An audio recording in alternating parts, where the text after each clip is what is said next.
केंद्रीय वाणिज्य और उद्योग मंत्री पीयूष गोयल ने कहा कि अगले 2-3 वर्षों में भारत बन जाएगा निर्माण क्षेत्र में तीसरा सबसे बड़ा बाजार।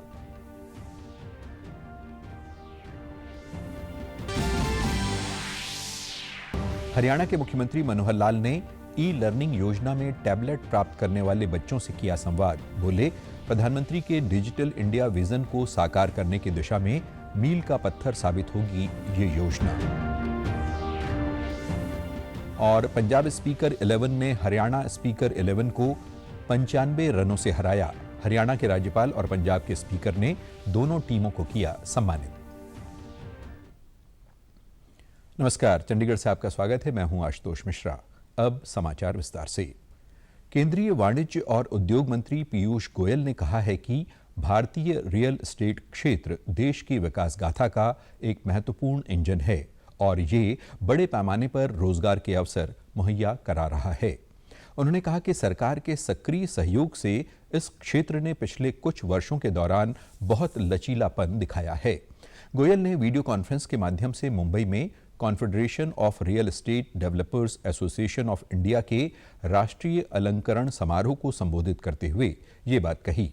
उन्होंने कहा कि रियल एस्टेट क्षेत्र व्यापार, रोजगार तथा स्टार्टअप के लिए बड़े अवसर प्रदान करेगा। गोयल ने कहा कि देश अगले 2 से 3 वर्षों में निर्माण के क्षेत्र में तीसरा सबसे बड़ा बाजार बन जाएगा। उन्होंने कहा कि केंद्रीय बजट में सरकार ने लगभग 10 लाख करोड़ रुपए के प्रत्यक्ष निवेश के साथ बुनियादी ढांचे पर बहुत अधिक ध्यान केंद्रित किया है। गोयल ने कहा कि दिवाला और शोधन क्षमता संहिता के माध्यम से रियल एस्टेट में महत्वपूर्ण भूमिका निभाई है और अब बैंक भरोसे के साथ ऋण देने के इच्छुक हैं।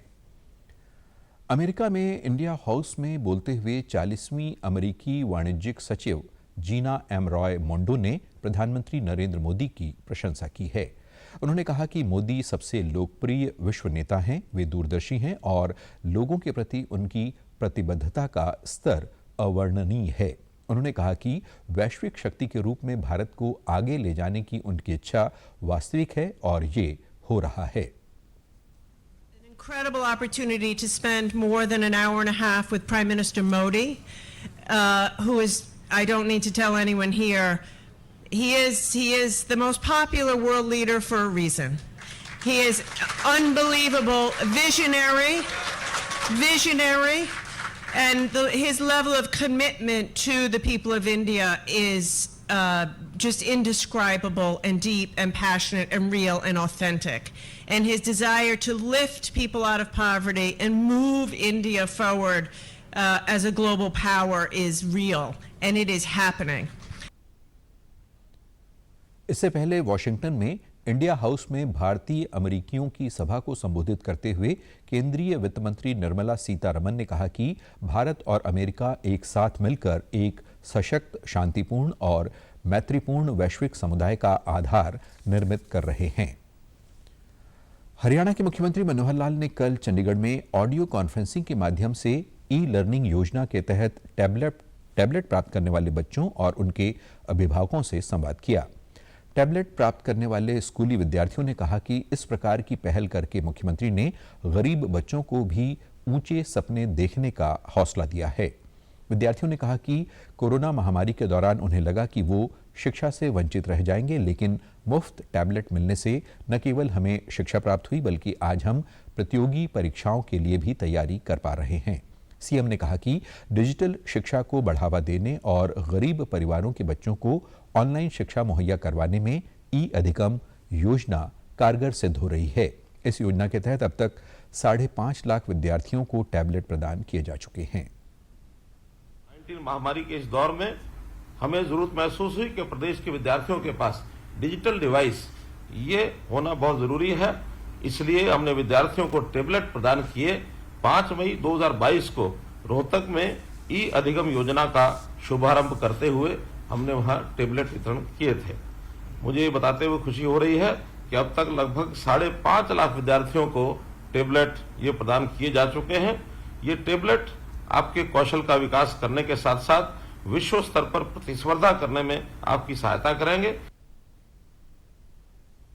मुख्यमंत्री ने बताया कि टैबलेट के लिए प्रतिदिन 2 GB इंटरनेट डाटा भी मुफ्त दिया जा रहा है। इसके लिए प्रदेश सरकार ने 1000 करोड़ रुपए की महत्वाकांक्षी योजना बनाई, जो पूरे भारत में स्कूल शिक्षा के क्षेत्र में पहली योजना है। राज्य सरकार की ई-अधिगम पहल प्रधानमंत्री के डिजिटल इंडिया विजन को साकार करने की दिशा में मील का पत्थर साबित होगी। हरियाणा के राज्यपाल बंडारू दत्तात्रेय ने पलवल के एडवांस्ड कॉलेज में आयोजित दीक्षांत समारोह में बतौर मुख्य अतिथि शिरकत की।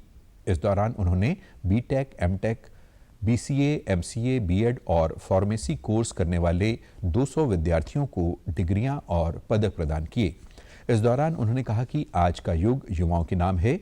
नई शिक्षा नीति में मातृभाषा को प्राथमिकता दी गई है, जिसके अंतर्गत एमबीबीएस और इंजीनियरिंग सहित अन्य विषयों की पढ़ाई मातृभाषा में होगी।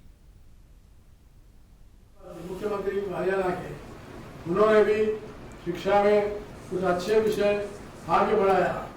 तो अच्छे विषय में मुझे लगा है उन्होंने 2023 और 24 में 20,638 करोड़ रुपया हमारी शिक्षा के लिए उन्होंने, हमारा समाज और हमारा देश, इसके बारे में भी सोचना पड़ेगा और इसके बारे में नहीं सोचेंगे तो हमारा जीवन सार्थक नहीं होगा। राज्यपाल ने कहा कि देश में स्किल डेवलपमेंट पॉलिसी जारी की गई है। कौशल के आधार पर युवाओं को नौकरी के अवसर प्राप्त होंगे।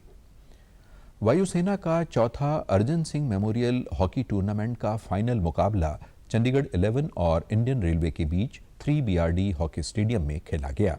रोमांचक मुकाबले में इंडियन रेलवे ने चंडीगढ़ 11 को 5-4 से शिकस्त दी। टूर्नामेंट के समापन समारोह में air chief marshal BR Chaudhary बतौर मुख्य अतिथि पहुंचे।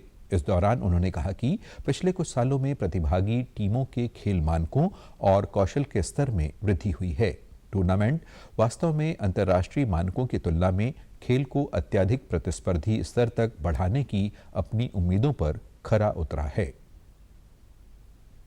Has not only strengthened our diplomatic and friendly relations, but has also served as a platform for showcasing individual talent at the international arena.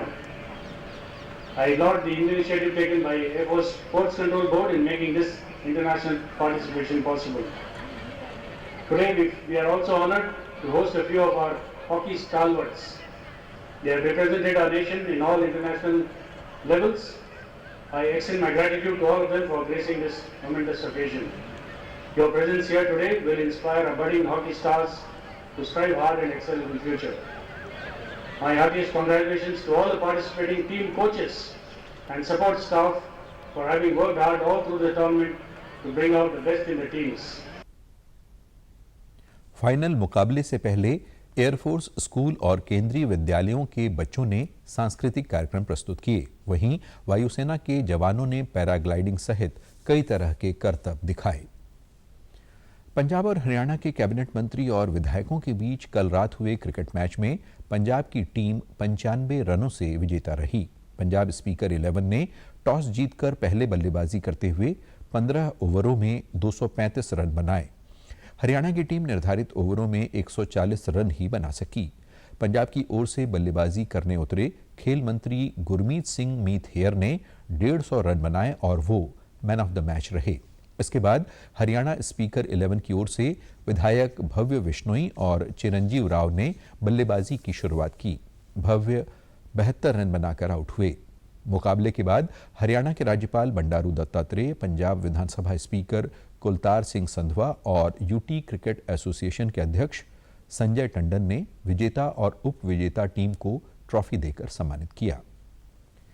प्रधानमंत्री नरेंद्र मोदी हर महीने मन की बात कार्यक्रम के माध्यम से करोड़ों लोगों के साथ अपने विचार साझा करते हैं और ये सिलसिला अप्रैल में 100वीं कड़ी के साथ आगे भी जारी रहेगा। इस विशेष मौके पर मन की बात कार्यक्रम से प्रधानमंत्री के चुनिंदा संबोधनों को फिर प्रस्तुत किया जा रहा है। इस विशेष कार्यक्रम की कड़ी में हम आपको दिखा रहे हैं मन की बात का विशेष अंश। स्वास्थ्य सेवा और विशेष रूप से दवाओं की लागत पिछले कुछ वर्षों में बहुत महंगी हो गई है। ऐसे में समाज के कमजोर वर्गों के लिए आयुष्मान भारत योजना राहत बनकर आई है। 31 मई 2020 को प्रसारित मन की बात कार्यक्रम में प्रधानमंत्री ने आयुष्मान भारत स्वास्थ्य योजना की ओर लोगों का ध्यान आकर्षित किया था।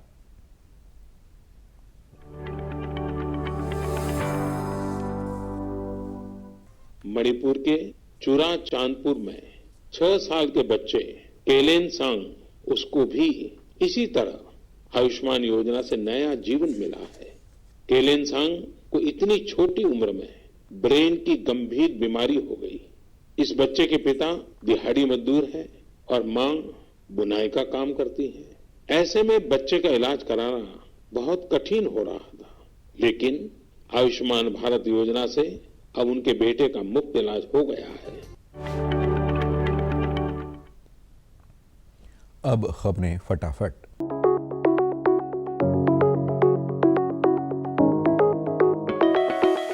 देश में पिछले 24 घंटे में कोविड के 10,000 से ज्यादा मामले दर्ज। हरियाणा में 874, पंजाब में 241 और ट्राई सिटी में मिले 125 नए संक्रमित। हरियाणा में ग्रुप सी के 32,000 पदों की भर्ती के लिए खुला पोर्टल। 3,57,000 अभ्यर्थी 5 मई तक कर सकेंगे विभिन्न पदों के लिए आवेदन। सरकार ने अमरनाथ यात्रा का 62 दिन का शेड्यूल किया जारी। कल से पंजीकरण होंगे शुरू। 1 जुलाई को पहला जत्था होगा रवाना। पंजाब में अब तक 13 लाख मीट्रिक टन गेहूं की खरीद। सरकार ने किसानों के बैंक खातों में 1,140 करोड़ रुपए का किया सीधा भुगतान। और आप हमारे समाचार YouTube channel DD news Chandigarh, Facebook DD news Chandigarh और Twitter handle DD news CHD पर भी देख सकते हैं। इसी के साथ चंडीगढ़ से समाचारों का सिलसिला समाप्त होता है। नमस्कार।